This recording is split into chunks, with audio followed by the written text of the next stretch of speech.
Yan guys yung aking mga tanim at material. Yan dyan.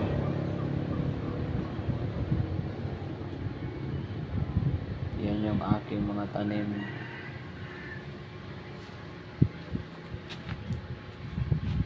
Yan.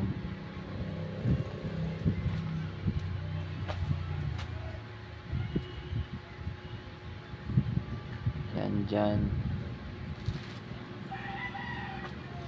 Medyo marami-rami na rin.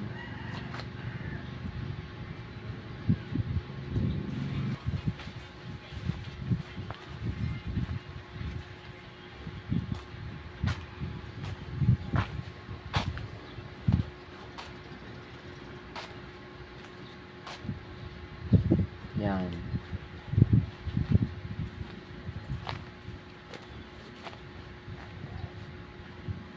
Yan yung pinapakain ko sa aking baboy.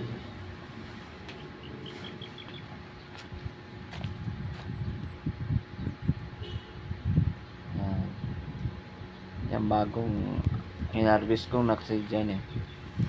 Bagong harvest.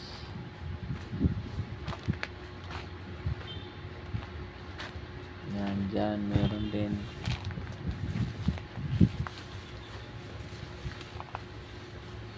Pero hindi pa talaga gaano karami.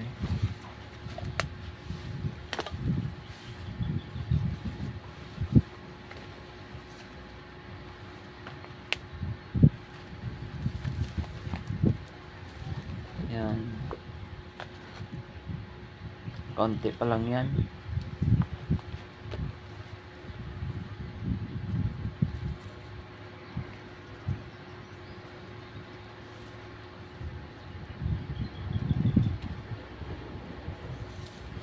Hindi katulad talaga yung sa bukid.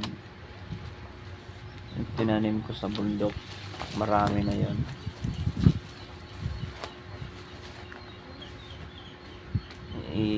Diyan kasi yung pigiri namin na nasira ni bagyong ulit.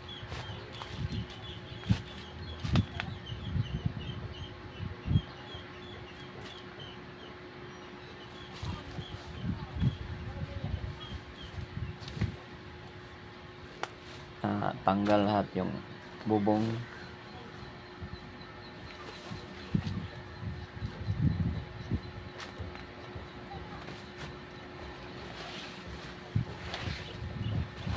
Ayan. Ayan no, wala na mga bubong. Parawing pins na lang yung naiwan.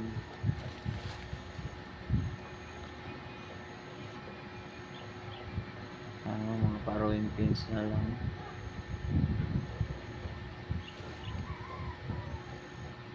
Yan yung mga Madrid Agua ko.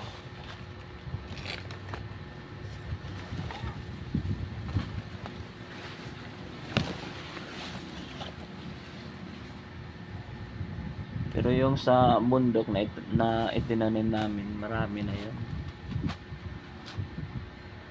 Ay, sa pigiri lang kasi yan dyan eh. Ang snack lang ba.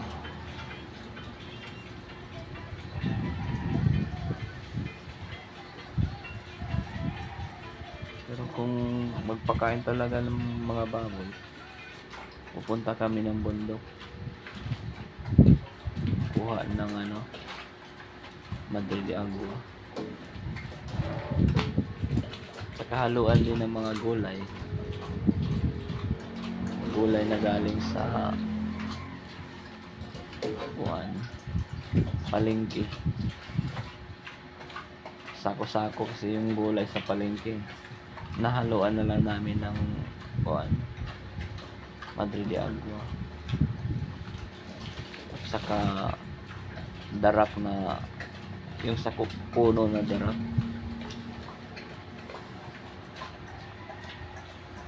puno yung ipanaga sa puno rice mill kasi mas pino yun eh. Hindi katulad sa yung ordinaryo na mga rice mill, medyo magaspang yung ano, yung ipa, ay yung darap.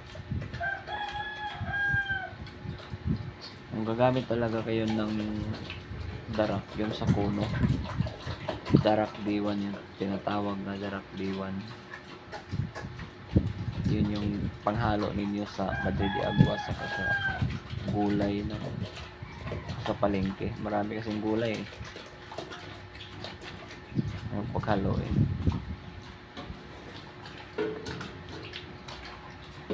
Para nakalis kayo ng 75% yata.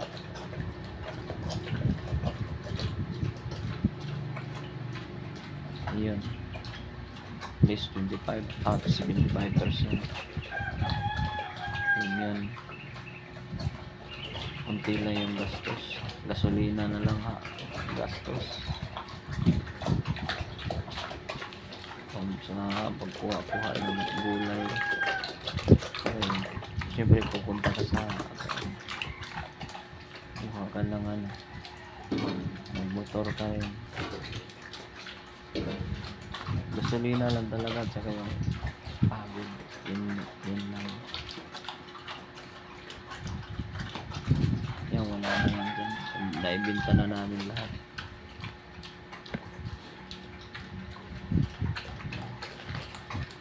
Wala na bakante.